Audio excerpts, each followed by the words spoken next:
2026 March 18ರಿಂದ April 2ರವರೆಗೆ SSLC ಪರೀಕ್ಷೆ ವಾರ್ಷಿಕ ಪರೀಕ್ಷೆ 1 ನಡೀತಾ ಇದೆ. ಕಳೆದ ವರ್ಷ ನಮ್ಮ SSLC ಫಲಿತಾಂಶ 62.64 ಇತ್ತು. ಈ ಬಾರಿ ಸಾಕಷ್ಟು ಪೂರ್ವಸಿದ್ಧತೆಯನ್ನು ನಾವು ಮಾಡ್ಕೊಂಡಿದ್ದೀವಿ. ನಮ್ಮ ಗುರಿ 100% ಫಲಿತಾಂಶವನ್ನು ಪಾರದರ್ಶಕವಾಗಿ ನಾವು ಮಾಡಬೇಕು ಅಂತೇಳಿ ನಾವು ಎಲ್ಲ ಸಿದ್ಧತೆಯನ್ನು ಕೂಡ ನಾವು ಮಾಡ್ಕೊಂಡಿದ್ದೀವಿ.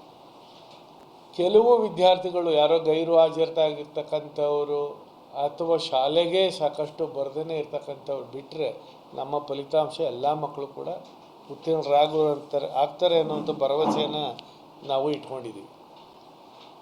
ನಮ್ಮ ಚಿಕ್ಕೋಡಿ ಶೈಕ್ಷಣಿಕ ಜಿಲ್ಲೆಯ 8 ತಾಲೂಕುಗಳಲ್ಲಿ ಒಟ್ಟು 45,598 ವಿದ್ಯಾರ್ಥಿಗಳು SSLC ಬರೀತಾ ಇದ್ದಾರೆ.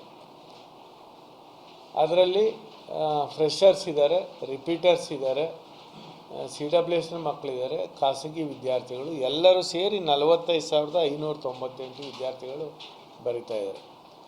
131 ಪರೀಕ್ಷಾ ಕೇಂದ್ರಗಳು ನಮ್ಮ ಜಿಲ್ಲೆಯಲ್ಲಿ ಸ್ಥಾಪನೆ ಆಗಿದ್ದಾವೆ. ಅಷ್ಟೂ ಪರೀಕ್ಷಾ ಕೇಂದ್ರಗಳಲ್ಲಿ ತಮ್ಮೆಲ್ಲರಿಗೂ ಗೊತ್ತಿರುವಂತೆ ಎಲ್ಲ ವ್ಯವಸ್ಥೆಗಳನ್ನು ಕೂಡ ನಾವು ಆಗಲೇ ಮಾಡಿದ್ದೇವೆ. ಈಗಾಗಲೇ ಜಿಲ್ಲಾ ಪಂಚಾಯತ್ ಹಂತದಲ್ಲಿ ಒಂದು ಸಭೆಯನ್ನು ಮಾಡಿದ್ದೇವೆ. ಧಾರವಾಡ ಆಯುಕ್ತರ ಕಚೇರಿಯಿಂದಲೂ ಸಭೆಯಾಗಿದೆ. ಮಾನ್ಯ ಶಿಕ್ಷಣ ಸಚಿವರು ಕೂಡ ಒಂದು ಎಲ್ಲ ಪರೀಕ್ಷಾ ಸಿದ್ಧತೆಗಳನ್ನ ಪರಿಶೀಲನೆಯನ್ನು ಮಾಡಿದ್ದಾರೆ.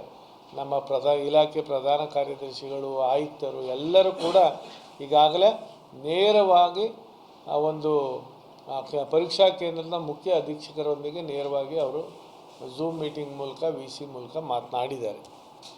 PUCಗಿಂತಲೂ ಹೆಚ್ಚಿಗೆ ಅಲರ್ಟ್ನೆಸ್ಗೆಲ್ಲ ಕೊಟ್ಟಿದ್ದೀವಿ.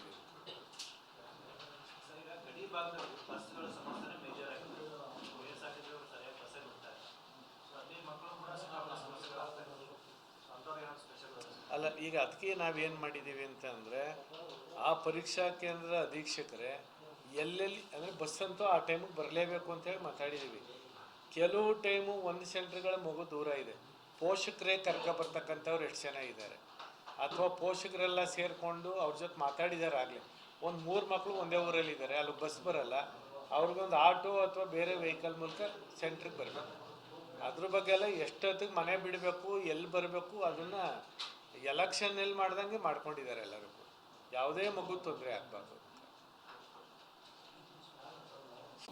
ಈಗಾಗಲೇ ಎಲ್ಲ ಪರೀಕ್ಷಾ ಕೊಠಡಿಗಳು ಕೂಡ ತಮಗೆ ಗೊತ್ತಿರೋ ಹಾಗೆ ನಾವು CC ಕ್ಯಾಮರಾದ ಕಣ್ಗಾವಲಿನಲ್ಲಿ ಪರೀಕ್ಷೆಯನ್ನು ನಡೆಸ್ತಾ ಇದ್ದೀವಿ. ಎಲ್ಲ ಕೊಠಡಿಗಳಲ್ಲಿ, ಪರೀಕ್ಷಾ ಕೇಂದ್ರದಲ್ಲಿರುವಂಥ ಎಲ್ಲ ಕೊಠಡಿಗಳಲ್ಲಿ CC ಕ್ಯಾಮ್ರಾ ಅದು ಸ್ಥಾಪನೆಯಾಗಿದೆ. ಮತ್ತು ಅದು ಈಗಾಗಲೇ ವರ್ಕ್ ಆಗ್ತಾ ಇದೆಯಾ ಇಲ್ವಾ ಅಂಥೇಳಿ ರಾಜ್ಯ ಮಟ್ಟದಿಂದ ಮತ್ತು ಜಿಲ್ಲಾ ಮಟ್ಟದಿಂದ ನಾವು ಡ್ರೈ ರನ್ ಕೂಡ ಮೊನ್ನೆ ಎಲ್ಲ ಮಾಡಿದ್ದೀವಿ. ಈ ಸರಿ ಕರೆಕ್ಟ್ ಹೇಳಿ.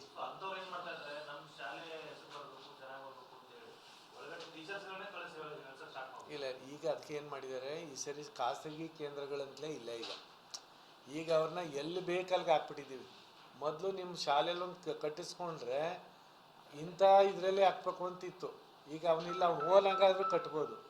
ಅವನ್ನ ತೆಗೆದು ಗೌರ್ಮೆಂಟ್ ಶಾಲೆಗೂ ಹಾಕ್ಬಿಡ್ತಾಯಿದ್ವಿ, ಗೌರ್ಮೆಂಟ್ ಸೆಂಟ್ರಿಗೆ.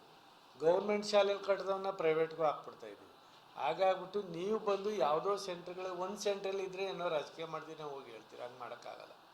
ಎಲ್ಲ ಮಕ್ಕಳುಗಳು ಚೆದರೋಗಿದ್ದಾರೆ. ಈಗ ಖಾಸಗಿಯವರು ಮೊದಲು ನೀವು ಆ ಥರ ದೂರುಗಳು ಬರ್ತಿದ್ದೋ, ಅದಕ್ಕೆ ಈ ಸರಿ ಅವಕಾಶ ಇದೆ. ತೊಂದರೆ ಇಲ್ಲ ಈ ಸರಿ.